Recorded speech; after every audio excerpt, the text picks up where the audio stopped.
गुज़िश्ता रोज Adiala jail में खान साहब का मेडिकल चेकअप हुआ। खान साहब की तरफ से कौन जाएगा, क्या इसका फैसला भी हुकूमत ने करना है? एक और ये बयानियां बनाने की कोशिश की जा रही है कि कोई भी नहीं गया क्योंकि इमरान खान साहब की बहनों का दबाव था, उनकी ये ख्वाहिश थी। अचानक जरदारी साहब को क्या सूझी है कि उन्होंने इमरान खान साहब के ऊपर इस तरह की तनकीद करना शुरू कर दी है कि पहले इन्होंने इनकार किया और फिर उसके बाद कहा कि नहीं जी अब हम आपके साथ खेल लेंगे, और जब खेला तो ऐसा खेला कि पूरी दुनिया ने देखा। खान साहब के जो डॉक्टर्स हैं उन्होंने गुज़िश्ता रोज एक वीडियो पैगाम भी जारी किया कि हमें एक जामे जो है पॉलिसी के तहत सारे उनके टेस्ट करवाने पड़ेंगे। अस्सलाम वालेकुम, उम्मीद है कि आप सब लोग खैरियत से होंगे। गुज़िश्ता रोज अडयाला जेल में खान साहब का मेडिकल चेकअप हुआ, लेकिन उस वक्त खान साहब की जमात में से, खान साहब के खानदान में से और खान साहब के जो जाती डॉक्टर्स हैं उनमें से कोई भी वहां पे मौजूद नहीं था। अब बयानियां ये बनाने की कोशिश की जा रही है कि हुकूमत ने तो दावत दी थी लेकिन कोई आया नहीं। ये सामने आप खबर भी देख सकते हैं। इस खबर के मुताबिक भी पाकिस्तान तहरीके इंसाफ की जानिब से कोई भी वहां नहीं पहुंचा दावत के बावजूद। अब ये वो हुकूमत है जो हर चीज के ऊपर प्रेस कॉन्फ्रेंस करती है, तशहीर करती है। तो भाई आप प्रेस कॉन्फ्रेंस करके बता देना कि आपने किसको दावत दी थी, कौन कौन से लीडर को दावत दी थी। आप अगर एक प्रेस कॉन्फ्रेंस कर देते, एक ऐलान कर देते, मीडिया पे चलवा देते खबर, तो फिर कैसे मुमकिन था कि कोई नहीं आता। अच्छा, एक और ये बयानियां बनाने की कोशिश की जा रही है कि कोई भी नहीं गया क्योंकि इमरान खान साहब की बहनों का दबाव था, उनकी ये ख्वाहिश थी कि हमारी मर्जी का बंदा जाए। ARY न्यूज ने भी इसको रिपोर्ट किया कि कासिम जमान साहब का नाम था और उनका नाम क्लियर हो गया था, लेकिन अलीमा खान साहिबा ने उनकी ख्वाहिश थी कि वो जाए। अच्छा, अब हकीकत इसके बिल्कुल बरअक्स है। अब कासिम जमान साहब का नाम तो क्लियर हुआ था। कल भी मैंने आपके साथ जो व्लॉग के अंदर तफसीलात शेयर की थी और नाम नहीं लिया था, और सबसे पहले ये खबर भी मैंने ही शेयर की थी कि हुकूमत की तरफ से ये मैसेज भेजा गया है कि आपका एक फैमिली मेंबर जा सकता है, वो खान साहब की बहनें नहीं है, वो हमें अगर किसी को इजाजत देंगे तो कासिम जमान साहब को दे देंगे। अब कासिम जमान के ऊपर खान साहब को भी एतमाद है, खान साहब की बहनों के ऊपर भी एतमाद है, वो उनके कजन है, उनके रिश्तेदार हैं, उसमें कोई इशू नहीं था। लेकिन यहां पे मसला ये था कि भाई अगर हुकूमत एक बोर्ड बना रही है और वो अपनी मर्जी से उसमें डॉक्टर शामिल कर रही है, खान साहब की तरफ से कौन जाएगा, क्या इसका फैसला भी हुकूमत ने करना है? अब आगे से फैमिली ने ये कहा, क्योंकि ये जो पैगाम था ये तहरीके इंसाफ की जो बीच में क्यादत थी उनकी तरफ से खान साहब की बहनों को पहुंचा। आगे से खानदान ने ये कहा कि भाई कासिम जमान साहब तो डॉक्टर नहीं है, अगर आपने खानदान में से बहनों को नहीं जाने देना, उनके किसी कजन को जाने देना है, तो फिर आप नौशेरवान बरकी को जाने दें। नौशेरवान बरकी सब डॉक्टर हैं, वो डॉक्टर हैं, वो कम से कम देखेंगे कि कौन सा टीका लग रहा है, क्या हो रहा है, कैसे इलाज हो रहा है, वो आके बाहर हमें बताएंगे तो हमें भी ज्यादा तसल्ली होगी। कासिम जमान साहब तो एक ले मैन है, जिस तरह कोई भी आदमी होता है जिसको मेडिकल उस तरह उनको मेडिकल नॉलेज तो नहीं होगा। तो ये बात थी, ना कोई इनकार किया गया कि जी किसी को नहीं भेजेंगे और कोई शामिल ना हो। बुनियादी तौर पर जो उसमें मौकिफ था कि भाई क्या ये हुकूमत डिसाइड करेगी कि तहरीके इंसाफ की तरफ से किसने जाना है, किसको दावत दी जाएगी और किसको दावत नहीं दी जाएगी। वो अगर हुकूमत कह देती कि जी हमने तहरीके इंसाफ के शेर अफजल मरवत को दावत दी है, या हमने तहरीके इंसाफ की मिसाल यूसुफ जई साहिबा को दावत दी है, या बैरिस्टर सैफ साहब को दावत दी है, तो क्या उससे बाकी सारी जमात मुतमईन हो जाती या खानदान वाले मुतमईन हो जाते? तो ये तो हुकूमत डिसाइड नहीं कर सकती ना कि वो किसको दावत देगी।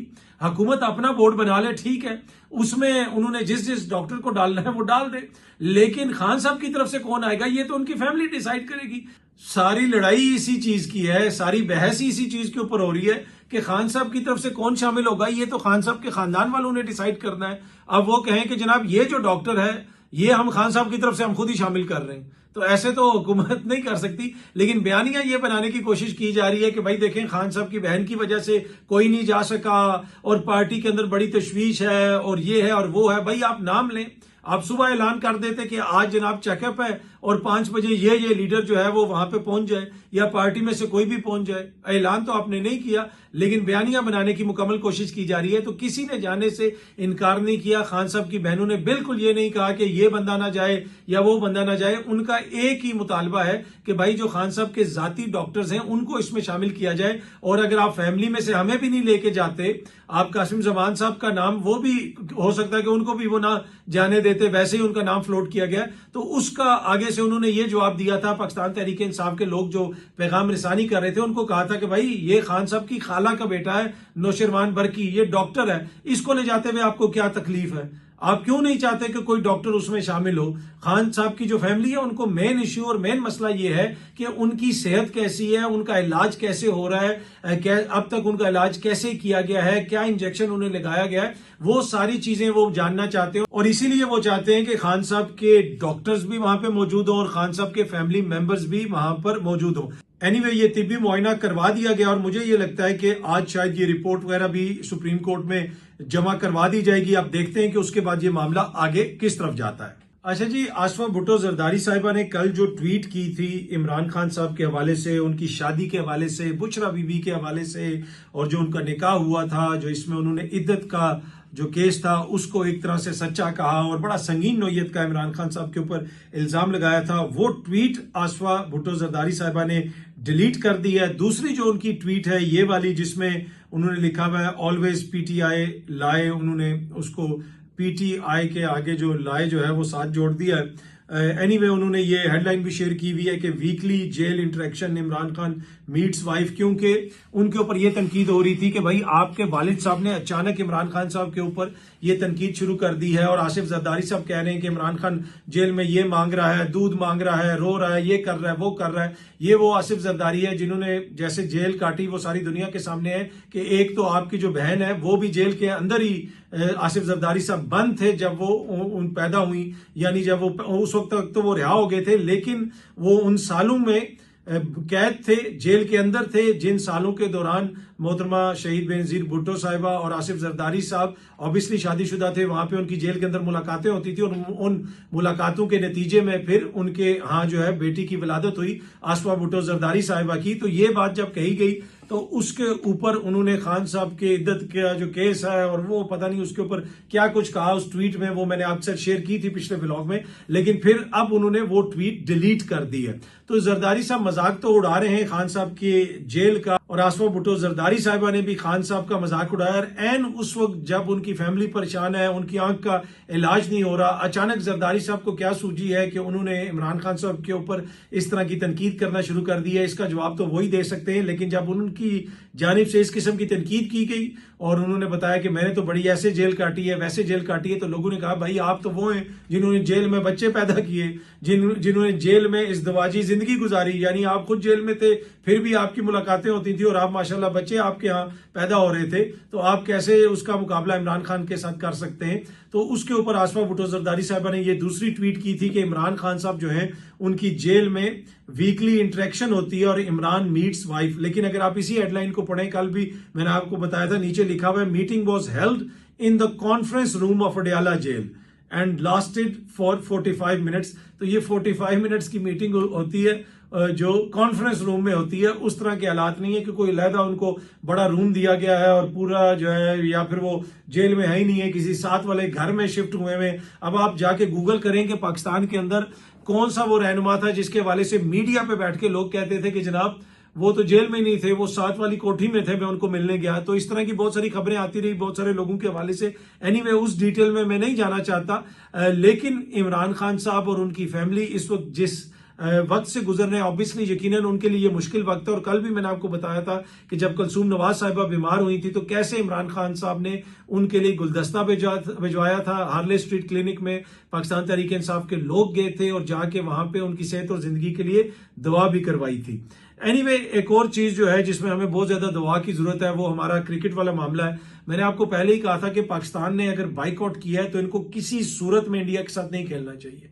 क्या जरूरत पड़ी आपको इंडिया के साथ खेलने की? पहली दफा हमने नोट किया कि इंडिया का जो पूरा अपराटस था, इंडिया का जो पूरा स्ट्रक्चर है क्रिकेट का और उनकी हुकूमत का, वो हमें दबाव में नजर आया जब पाकिस्तान ने इनकार कर दिया कि भाई हमने इनके साथ नहीं खेलना। और आईसीसी पे जो इंडिया ने इजारादारी कायम की हुई है, जो हेजमनी कायम की हुई है, उसको एक बहुत बड़ा चैलेंज आ गया। पहली दफा हमने देखा वो दबाव में थे, पाकिस्तान ने इनकार कर दिया और फिर बड़ी बड़ी बातें भी की कि हम नहीं खेलेंगे और ये नहीं करेंगे, वो नहीं करेंगे, टाइम विल टेल और ये और वो, इस तरह की ट्वीट्स वगैरह भी की गई। लेकिन उसके बाद अपना फैसला तब्दील कर दिया। भाई फैसला क्यों तब्दील किया? फैसला तब्दील करने की क्या जरूरत थी? एनीवे वो फैसला तो तब्दील हो गया। और फिर कल जो मैच हुआ पाकिस्तान का और इंडिया का, उसमें पाकिस्तान को काफी बुरे तरीके से इंडिया ने शिकस्त दी, काफी बड़ी जिसे आप कह सकते हैं लीड से पाकिस्तान को शिकस्त दी और लगा ऐसे कि पाकिस्तान उनके सामने ऐसे लग रहा था कि जैसे पाकिस्तान कोई बी टीम है या कोई कॉलेज की टीम है, और दूसरे वो जो खेल रहे थे वो ऐसे लग रहा था कि जैसे वो कोई प्रोफेशनल खिलाड़ी है। तो 61 रन से उन्होंने शिकस्त दी। अब 2020 में 60 से ज्यादा रन से शिकस्त होना कोई छोटी बात नहीं है कि इतने बड़े मार्जिन से इंडिया ने इनको शिकस्त दी। और पहले इन्होंने बॉलिंग करवाई, बॉलिंग जैसे करवाई वो भी हमारे सामने है, सब कुछ हमारे सामने है। पर एनीवे मेन चीज ये है कि पहले इन्होंने इनकार किया और फिर उसके बाद कहा कि नहीं जी अब हम आपके साथ खेल लेंगे। और जब खेला तो ऐसा खेला कि पूरी दुनिया ने देखा कि भाई ये पाकिस्तान की टीम है, क्या ये ऐसे खेलेगी। तो मेरे ख्याल में जो पहले फैसला था कि हमने नहीं खेलना, उसके ऊपर कायम रहते तो वो ज्यादा बेहतर था।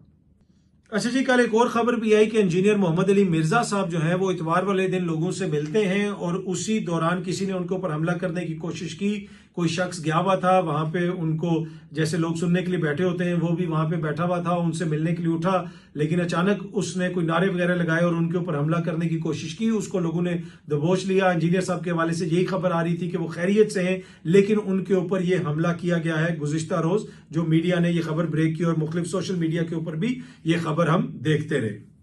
पाकिस्तान तहरीक इंसाफ ने गुज़िश्ता रोज भी जो अपने धरने वगैरह थे वो जारी रखे। खैबर पख्तूनख्वा के अंदर बहुत सारी रोड्स, खुसूसन जो मेन रोड्स हैं, उनको ब्लॉक भी किया गया है। मोटरवे के हवाले से भी इसी तरह की इतलात हैं कि उसको भी बंद कर दिया गया है। बाकी दीगर जगहों के ऊपर भी देखा, कश्मीर का इलाका हो जाए वहां पे भी हमने एहतजाज की सूरत हाल देखी। दीगर जगहों से भी सूरत हाल हमें ऐसी लगी कि एहतजाज वगैरह किया जा रहा है। जो सोहेल अफरीदी साहब हैं वो खैबर पख्तूनख्वा हाउस में बैठे हुए हैं, उसके साथ साथ शाहिद खटक हो जाए, शफी जान हो जाए, मीना खान अफरीदी वगैरह हो जाए, वो स्वाबी इंटरचेंज पे बैठे हुए हैं।